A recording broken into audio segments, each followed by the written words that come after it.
हित सहचरी महिला मंडल के द्वारा किया गया है और हमारी जो टीम है वो हित उत्सव चैरिटेबल ट्रस्ट के तत्वाधान में यहाँ पर सेवाएं समर्पित करने के लिए पधारी है। 4 जनवरी से 12 जनवरी तक यह आयोजन है। 4 जनवरी को मंगलमयी अगवानी शोभा यात्रा और 5 जनवरी से 11 जनवरी तक 3:30 बजे से 6:30 बजे तक भागवत वार्ता रहेगी। प्रातःकाल 6 जनवरी से 11 जनवरी तक मंगल प्रभात फेरी का आयोजन भी प्रथम बार हित सहचरी महिला मंडल के द्वारा किया जा रहा है। 5:30 बजे हम लोग प्रभात फेरी करेंगे, जिसकी समय सीमा लगभग आधा घंटे से पौन घंटे रहेगी। अनेक अनेक क्षेत्रों में हम लोग भगवत नाम कीर्तन करते हुए जाएंगे और 12 तारीख को हवन के पश्चात विश्राम होगा। महाराज जी 22 तारीख को रामजन्म होगा, प्राण प्रतिष्ठा कार्यक्रम है, आप क्या संदेश देना चाहते हैं शहरवासियों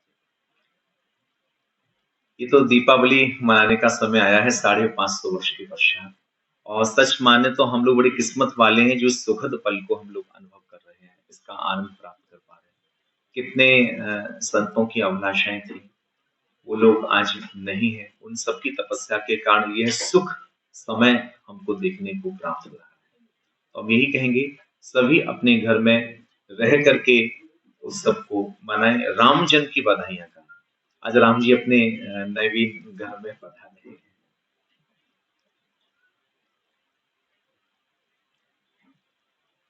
में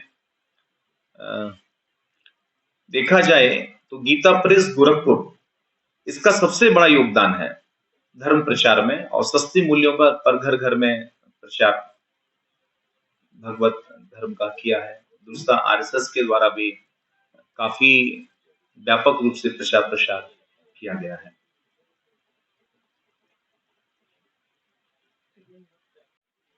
हितोत्सव चैरिटेबल ट्रस्ट के तत्वाधान में हमारे यहाँ की जो प्राचीन परंपरा संगीत की रागानुगा सेवा के द्वारा रही है वह संचालित की जाती है, जिसको हमारे यहाँ समाज गायन कहते हैं।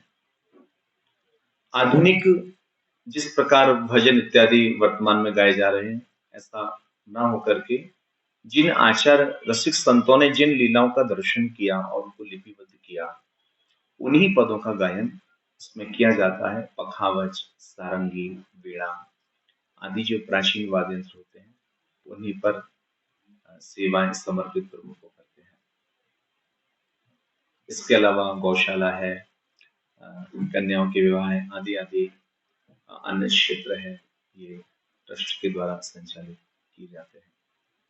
ये कन्या विवाह प्रतिवर्ष कराते हैं कि कुछ अनुदान में कराते हैं? हम लोग पहले तो कन्या विवाह बिना प्रचार के ही पूज्य पिताश्री के, चूंकि हमारे जो बाबूजी हैं वो नाम नहीं चाहते, वो कहते हैं किसी कन्या का विवाह है हम किसी के बैनर तले करवाएंगे तो कन्या को फील ना हो कि भाई इसके बैनर तले हमारा पानी ग्रहण हो रहा है, इसलिए वहां सहयोग कर देते हैं चुपचाप।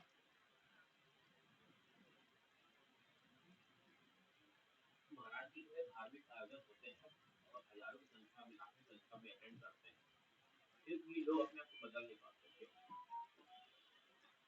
नहीं, ऐसा नहीं है, पांचों उंगलियां एक जैसी नहीं होती हैं।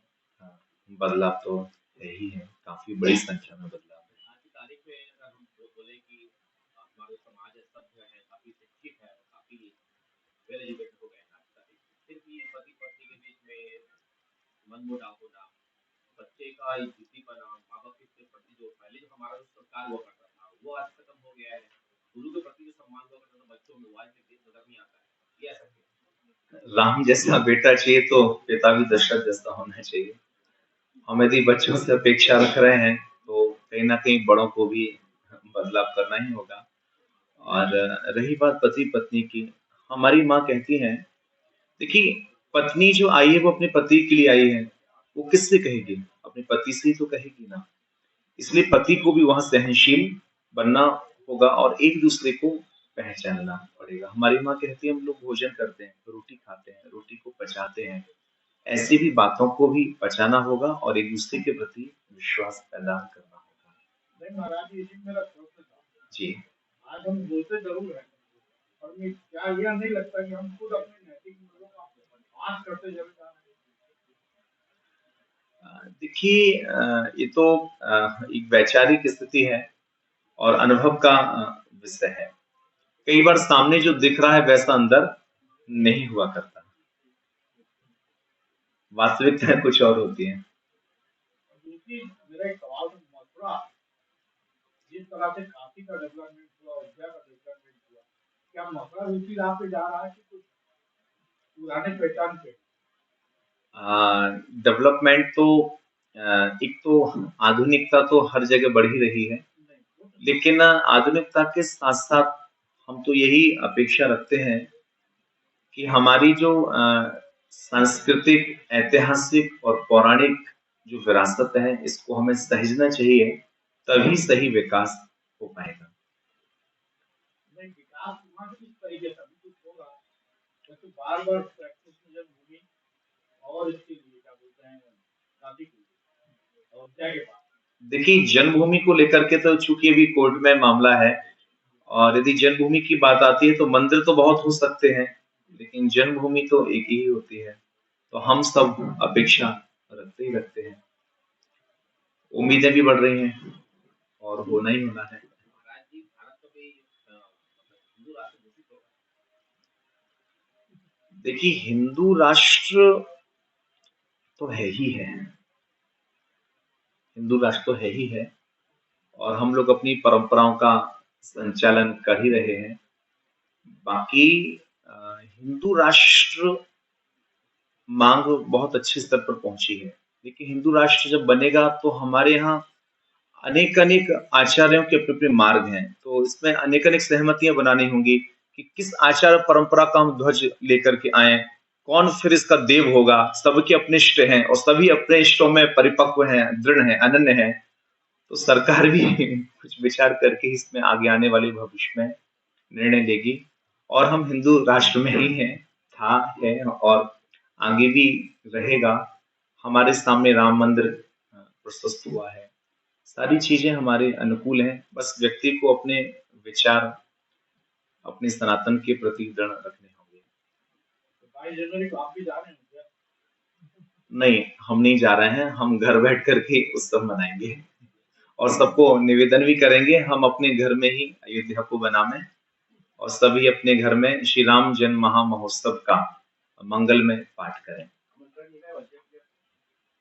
आमंत्रण तो है ही है हमारे ये तो हम सबके लिए आमंत्रण है, हम सबके लिए गौरव की बात है और अपने घर में आमंत्रण की आवश्यकता नहीं होती है। हमारे लिए यही उसी दिन आमंत्रण हो गया था जिस दिन कोर्ट का फैसला आया था। देखिए, आपने अनुभव किया होगा, हम इसका जो उत्तर अपने अनुभव के साथ दे रहे हैं। जब-जब पुरुषोत्तम मास आता है, क्योंकि जो तब-तब ऐसी स्थितियाँ आती हैं। जैसे अब की पुरुषोत्तम मास भी होकर के जब आने वाला होता है तब त्योहार हम लोग डबल मना लेते हैं और जब पुरुषोत्तम हो जाता है उस समय भी देखिए अगली बार जो त्योहार आएंगे उनमें भ्रम की स्थिति नहीं रहेगी। ऐसा 2 बार होता है और एक बार बड़ा स्पष्ट, क्योंकि अधिक मास का निर्माण तिथियों को घटा करके किया गया है।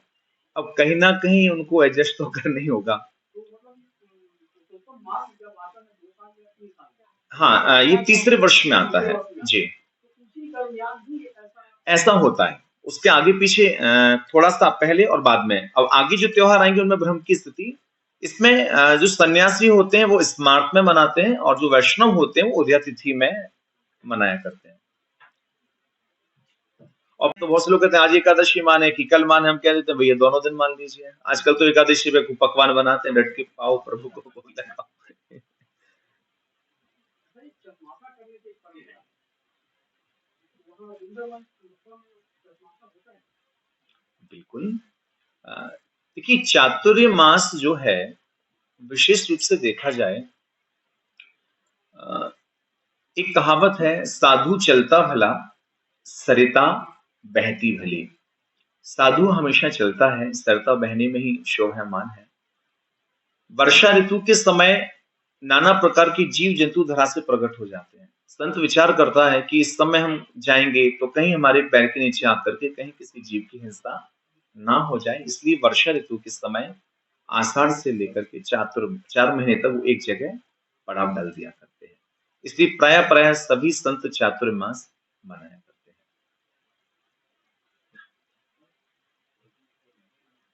आया है काफ़ी, लोग जागरूक हुए हैं और कटु सत्य यह है कि हम जो वक्ता हैं, हम वक्ता बड़े-बड़े सेठों के यहाँ बड़ी-बड़ी गाड़ियों में घूम कर के सीमित मात्र कथा कहने के लिए जा रहे हैं। जिस प्रकार धर्माचार्यों के द्वारा प्रचार करना चाहिए था, वो प्रचार उन जनमानस के लोगों के बीच में जाकर के नहीं किया गया है। ये सबसे बड़ा एक कारण हो सकता है।